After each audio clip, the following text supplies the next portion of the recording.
This video was sponsored by Discord Nitro, where not only do you get access to $1,000 worth of games, more than that, custom Discord tags, animated GIFs, and the exclusive Ash Nitro bundle, which honestly there's been a few colours in the Discord exclusive colour picker here that I have liked quite a lot, and until whatever comes in mid-June comes, this will also come with a 7-day resource booster. If you have already claimed your Ash Nitro bundle, then you can also claim the 7-day resource booster separately to that, hence the weird border that has been around this the whole time, by using the link in the description below to get Nitro now, which actually leads us very much into this because that resource booster is going to be really useful for this boss battle, because the new Hexanon resource is quite painful to get a hold of, so that is going to be really useful. And one of the main reasons I have put off making this video until today, even though this was actually done earlier, is simply because of spoilers. This video contains a lot of spoilers in this boss battle, so I just thought I would put it off for about a week. That ended up being a week and a half after the update came out before we jumped in and went, here's the new boss battle. We'll start this by addressing the whole I left a spoiler in the update video for this. I actually didn't. For the past week before this update came out, they mentioned the fact that they are recording the Lotus lines for the new boss battle. I purposely left that in as kind of a, yes, she is in fact there, but didn't say why she was there, because I was saving that for this video, because as you make your way to the boss battle, she talks along about a lot of different things. We're not going to get into lore or anything else about that here, but this is solely the new boss, who is annoying as heck. This is what I'm assuming the Eidolons once were, because the boss battles are very similar. Big if here, if you allow it to get its shields, you have to go into your operator form, take down the shields, then you, and this, it was just strange, ride the new boss into the electrical field and you stun it, it throws it to the middle, you then deal damage to it, and, well, there are 3 of these in total. You have to do this 3 times before you can take this thing down.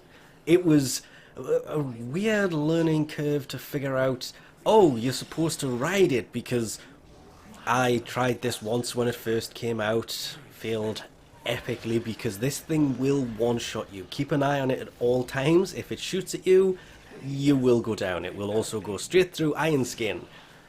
I wish I'd known that when I decided to do all of this using Rhino, because I would have just used Frost, who I've used for every boss battle and every quest and everything in this game. But this was not a planned video. This was just kind of a, yay, let's go take this thing on and get a hold of Wisp, because Wisp's parts drop from this boss.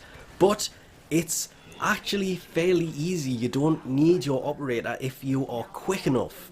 You go over to the first electrical thing, jump on it, ride it into it, it gets stunned. People in the middle need to keep an eye on the spawning enemies though. If you keep an eye on them, you can actually get a fair few of the Hexanons, the new resource, neural sensors. This is actually a great place to get neural sensors from. I think since this update came out, I've got well over 300 neural sensors from this boss battle, the event, the operation that's going on, and the disruptor mode. Just madness for these neural sensors. Hoping they don't change that and they leave neural sensors dropping from this like crazy, because it will help newer players out a lot.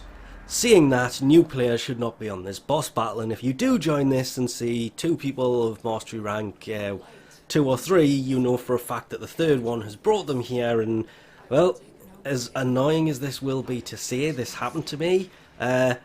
Sit down behind something and let them learn. I know that it's really horrible to say, but I was doing everything, not knowing what I was supposed to be doing in this, and somebody brought some, I think it was a mastery rank 3 and an 8 if I'm honest, but they had no idea what they were doing, they couldn't do damage to the enemies, they were just kind of taking them through, probably helping them get neural sensors, but the only way that they were going to learn how to do this was to learn from the other person who was doing it. And I didn't record this, but I'll admit, as much as it sounds like I'm being annoying here doing this, but I was also learning at the same time, so I learned while these other ones were. So helping people learn this by showing them how to do it is a great way of doing it. I didn't mean it as in if you see them, don't do anything, just help them. It's very helpful, as weird as that sounds to say. But from this, not only do you get Hexanon and the Wisp part, including her blueprint actually drops from these battles, you will also get new Amalgam mods, the Furax one, actually 3 blast radius on specialized launchers. That to me sounds very, very, very nice if you are using that kind of thing. There is the Ripkas, which adds reload speed for shotgun, as well as obviously the crit chance from, it's called True Steel. This one is combo duration, it's body count, magazine wrap, warp. Oh look, it increases the magazine capacity for the Javlock. And Organok is punch through, because it's Metal Auger, weirdly enough. But if you have been to Earth and you have been to the plains and taken on a lot of Eidolons, this boss battle is actually fairly quick.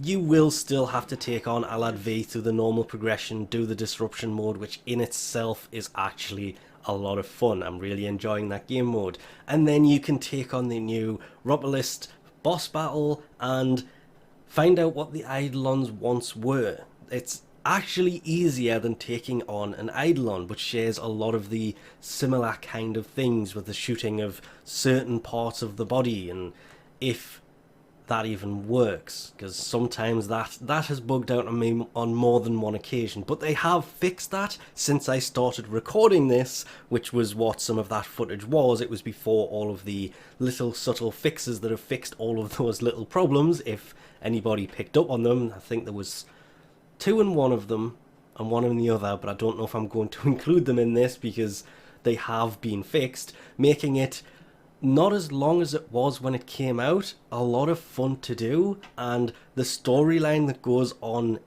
in that is actually quite interesting if you are following along with the kind of storyline that is coming in Warframe. But again, I'm not going to get too much into that because people tend to get a bit mad about spoilers, even though it's not a spoiler if the company themselves have told you that Lotus is I'm not going there. We started this by saying that. I'm not going to rant about it anymore, so we'll leave this off here for now.